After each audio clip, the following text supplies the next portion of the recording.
What's going on there, YouTube, and welcome back to another comic book video.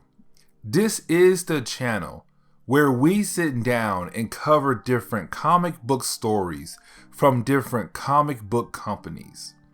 Today, we're going to jump back over to DC Comics and continue our coverage over DC Infinite Frontier. And we're going to pick up with Teen Titans Academy number 1 and number 2. This is the beginning of a brand new mystery that will begin in DC Comics. Who is the new Red X? What is a Red X? Well, you will learn all of that in today's video.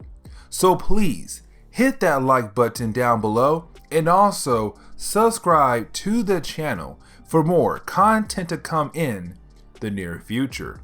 Also, any suggestions on books I should read? Well, please let me know in the comments below, because you never know, your suggestion could be a future video down the road. But I do hope you enjoy today's video. So with Teen Titans Academy, it is literally what it sounds like. You have an academy that will train the next group of young heroes. This academy was put together by the Titans. Now, the Titans are the original Teen Titans that have grown up and just go by Titans now, which are Beast Boy, Donna Troy, Cyborg, Raven, Starfire, and Nightwing as well. Then the senior class is the current Teen Titans team, which is Bonker, Crush, Jakeem Thunder, Kid Flash, and the new Red Arrow and Roundhouse. The rest of the people you are going to see in this book are the new students to the Academy. And this is kind of interesting to see DC do, actually. This proceeds into us seeing Nightwing teaching a class to the new students. Honestly, this is more DC continuing the idea of Red X being part of DC Comics now.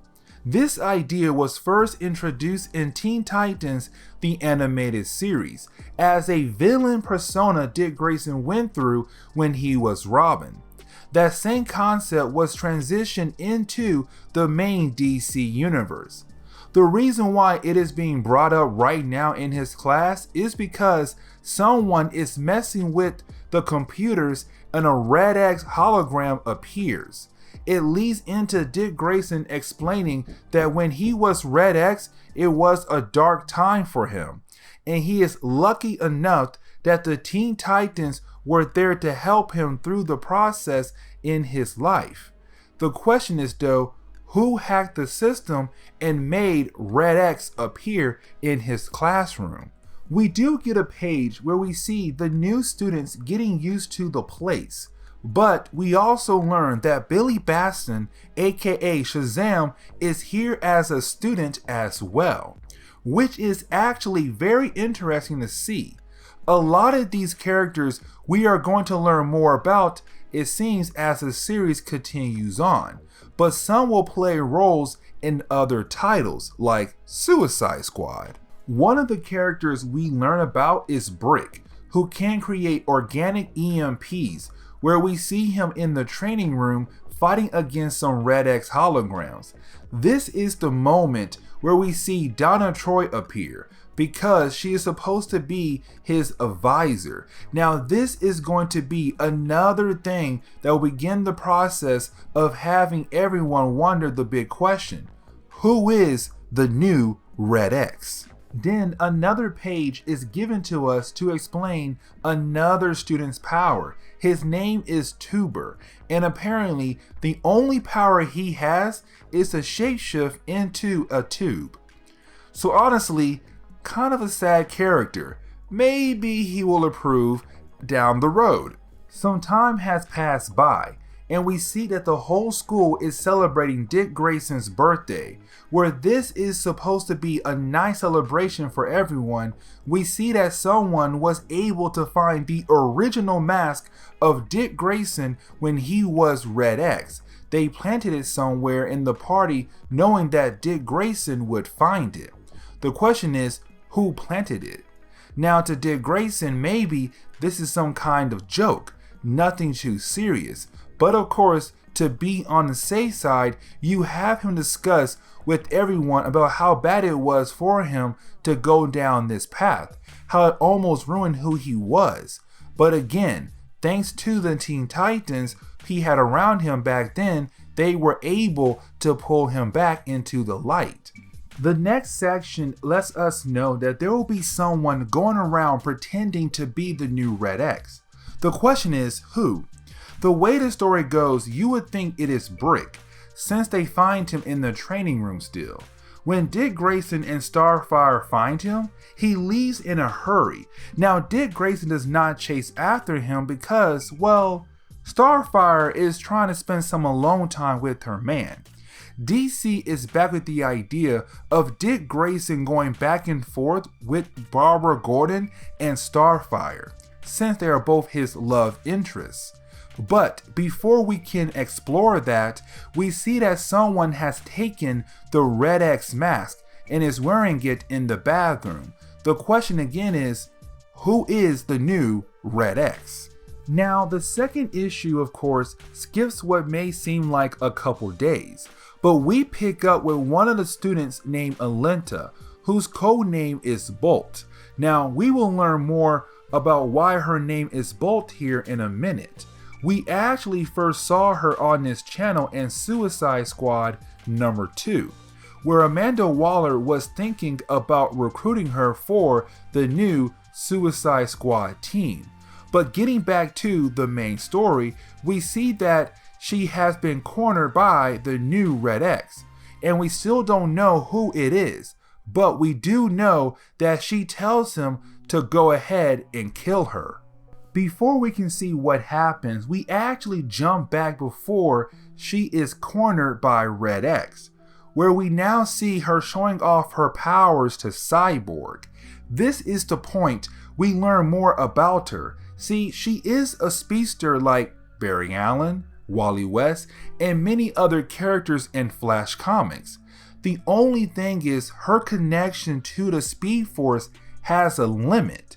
She can only connect to the Speed Force for a moment, which is why they call her Bolt. Only a short moment of energy to do something, and that is it. The next couple pages gives us the ability to learn about another student. This one is going to be a character named Matt Price. This is one of the mysterious characters because the thing is, he has no idea where he came from. He tells us that he fell out of the sky near a boat, and they were able to fish him out of the ocean. That's all he knows, and his name came from a poem. Honestly, his powers are not mentioned here either, but it is Cyborg feeling bad for this student because he has no idea where he came from. Now, like I said earlier, DC is going back to the idea of having Nightwing go back and forth between Batgirl and Starfire because you have him hanging out with Starfire in their room, but states that Barbara Gordon called him, and it must be something going on with Bloodhaven, stating that he might have to go check up on the city. But we also see Starfire upset about him going there with Barbara. Now we see Nightwing go and try to talk to Cyborg about his problem with Starfire and Barbara Gordon, except Cyborg is too busy trying to teach a class. This was going to be a moment to show how close Nightwing and Cyborg are, but too much is going on at the moment. This leads into Nightwing just walking away and going to the command center in this video. Except when he gets into the command center, he sees someone pretending to be Red X, where of course you have Nightwing call out for help and try to chase down this new Red X. Donna Troy and Alenta join in on the chase, only to see that he was able to trick Nightwing to go one direction while he went in the other direction. Now after the chase, you have the Titans decide that they need to call a meeting to see if they can figure out who is the new Red X. But focusing on Alinta again, we see that Amanda Waller is trying to call her. Remember that in our Suicide Squad video for Infinite Frontier, Amanda Waller wants to recruit her. We also learn from their phone conversation that Amanda Waller took Alinta from Australia and gave her a new life and now expects repayment. When Alinta says no, after their call ends, we see Amanda Waller hiring someone to bring in Alinta, and it could be the new Red X person. That is when we get to the present day, and where we see Alinta about to be attacked by Red X, where he tells her that he is not here to kill her, that he was just here to pass her off to someone else. Of course, that being the Suicide Squad, and they are here to capture her to bring her in on their new team. And this is where we are going to end today's video, so please hit that like button down below and also subscribe to the channel for more content to come in the near future. Also, any suggestions on books I should read, well, please let me know in the comments below, because you never know, your suggestion could be a future video down the road. But I'll see y'all next time. Later.